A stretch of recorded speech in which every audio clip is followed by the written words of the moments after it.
สายพวกกำลังมาจะไต่กบเนาะกบไต่มามือหนึ่งเนาะเพราะว่าฝนตกแล้วหนึ่งก็เลยไปไต่แป๊บเดียวฝนเศร้าก็เลยมาเนาะก็ได้กบบัวลายเนาะไต่อันนี้กับปูเนาะกับปูกับหอยเตรียมไปกินดับเท่าอื่นเศร้าเนาะกับปูหาโตเนาะกับหอย10 กว่าหน่วยนี่เนาะมันโมคอยมีเนาะมันวัวปีเนาะกำลังมาเนาะเป็นเนาะไหนเนาะเบิร์นเอาเท่าเนาะ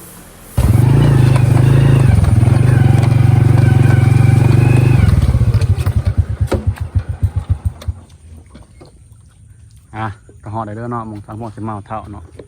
น้องกับไก่เตะกับเนาะมองทางพวกมากกับประมาณ2 กิโลปลายเลยเนาะทางพวกที่ว่าหารทางพวกมาเนาะแต่ทางมันเปื่อนนะทางพวกก็ต้องไปถ่ายคลิปให้ดูเนาะก็มาถ่ายช่วงมอสิหอดเนาะเพราะว่ามันไต่เนี่ยอันนี้จะหาไม้ก่อนมันจะมาผู้เดียวเลยเนาะมันนี่ตะกล่องมันเหมือนตะกล่องข้าวลำนะ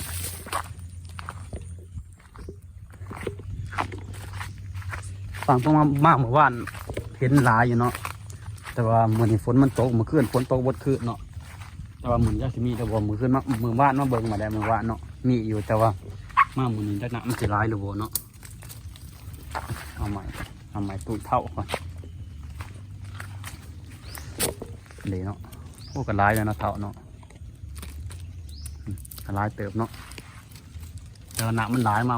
ตอนฟ้องมานี่หนามมันบ่ร้ายมือนี้มาหนามมันร้ายนะแต่เพราะอะไร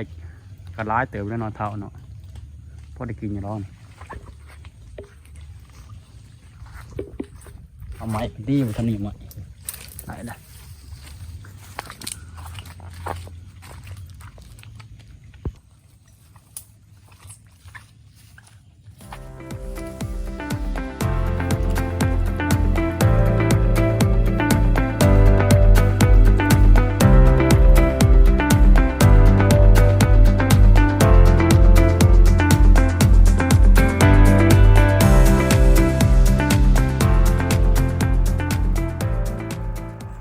นี่มันเกิดใหม่เห็นบ่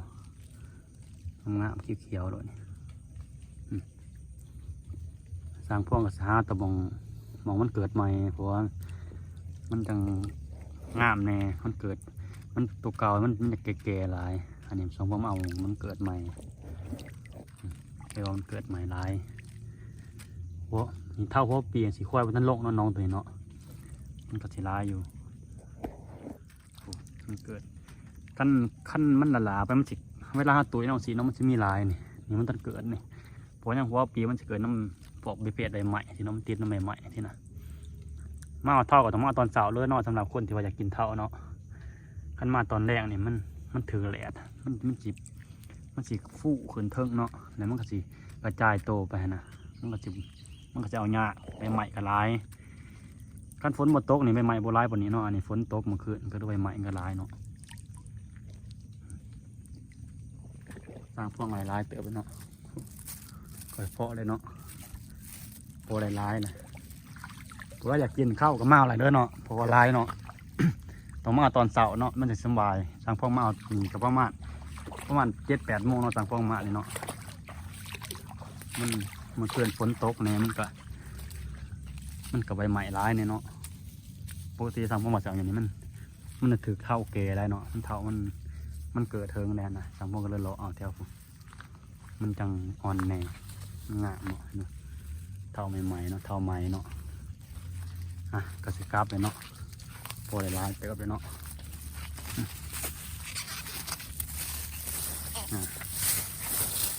เท่ามันเกิดใหม่ๆเนาะ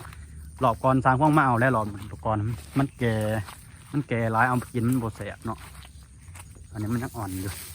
มันเกิดใหม่ไปซะที่เขาจับมาผู้เดียวมันตะกล่องคอยลำหน้าโอเอค่อยกับประมาณนี้แล้วเนาะ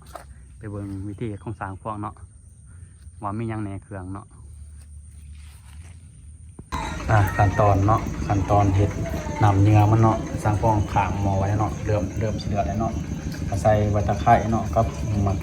ขามเนาะขามสุกแล้วเนาะขามเปียเนาะอันนี้ก็หอยเนาะสร้างพวกไต่มาเกิดกับท่านร้ายไปไหนเนาะเพราะว่ามันยังวัวปีเนาะหอยแต่ยังหน่อยในเนาะหอยหนาเนาะ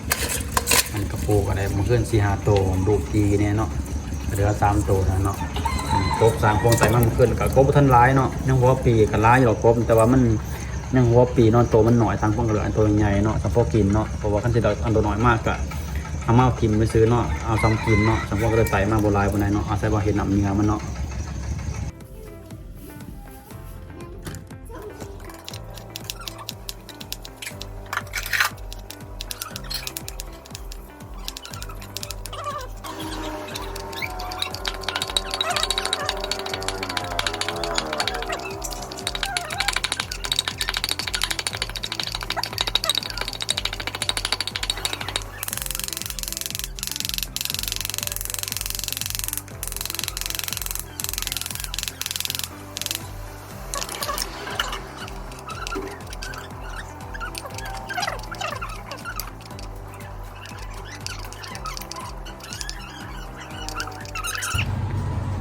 ก็อยากจะเดินเนาะสำหรับซอยเครื่องหรือว่าฝากเท้าเนาะกระไดเนาะมีหอยมีข้าวหอมนี่ก็ง่าเนาะสร้างกล่องตัวง่าแล้วก็ตำไปเนาะเครื่องกับบ่มีเนาะบักทัวบ่มีนะครับบักแขงกับบ่มีเด้อเพราะว่าไปหาบ่มีเนาะไปพ้องไปซื้อบักทัวมากกับบ่มีบักทัวอะไรแต่บักเกลือกับบักเตงนี่สีแล้วเนี่ยเนาะอันนี้คนครบใส่กระปูเนาะสำหรับลาบเท้าด้วยเนาะสำหรับคนจะกินเนาะถ้าบ่มีครบมีปูก็ต้องเฮ็ดเด้อเนาะมันบ่เสียพอสั่งห้อยเราก่อนสิผู้รูปมาเย็ดมันบดแสบเนาะมันจะขาวๆเนาะมันคือกบกับปูเนาะ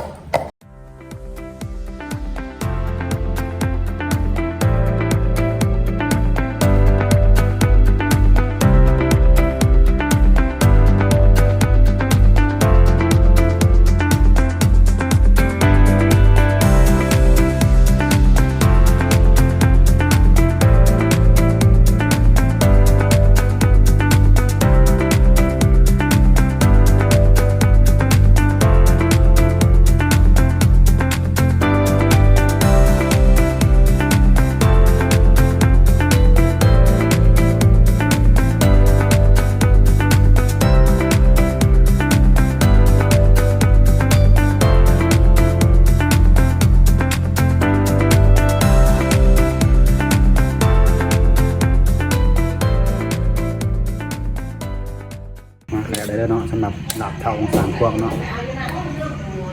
เครื่องทุกๆเลยเนาะเนาะ